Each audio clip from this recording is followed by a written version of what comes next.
अस्सलाम वालेकुम दोस्तों, आज की वीडियो में हम आपको बताएंगे आप YouTube की वॉच हिस्ट्री कैसे रिमूव कर सकते हैं और इसे कैसे देख सकते हैं। तो दोस्तों आपने क्लिक करना है माई अकाउंट पर।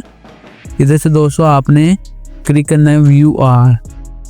आपके पास ये हिस्ट्री शो हो जाएगी जो आपने YouTube पर सर्च की होगी। तो दोस्तों इनमें से आपने जिसको भी करना है डिलीट, आपने इस पर करना है क्लिक। जैसा कि मैंने इसको करना है रिमूव, मैंने इस पर किया click. Remove from watch history आपने कर देना इस पर क्लिक, तो ये मेरे से रिमूव हो चुकी है। इसके अलावा आपने जो भी रिमूव करनी है आपने वैसे ही रिमूव फ्रॉम वॉच हिस्ट्री पर क्लिक करना है, तो ये आपके पास रिमूव हो जाएगी। दोस्तों आप इस तरीके से अपने YouTube की वॉच हिस्ट्री देख सकते हैं और इसे रिमूव कर सकते हैं। अगर आपको मेरी ये वीडियो पसंद आई है, इसको लाइक करें और मेरे YouTube चैनल अपना बिजनेस ऑनलाइन को भी सब्सक्राइब करें।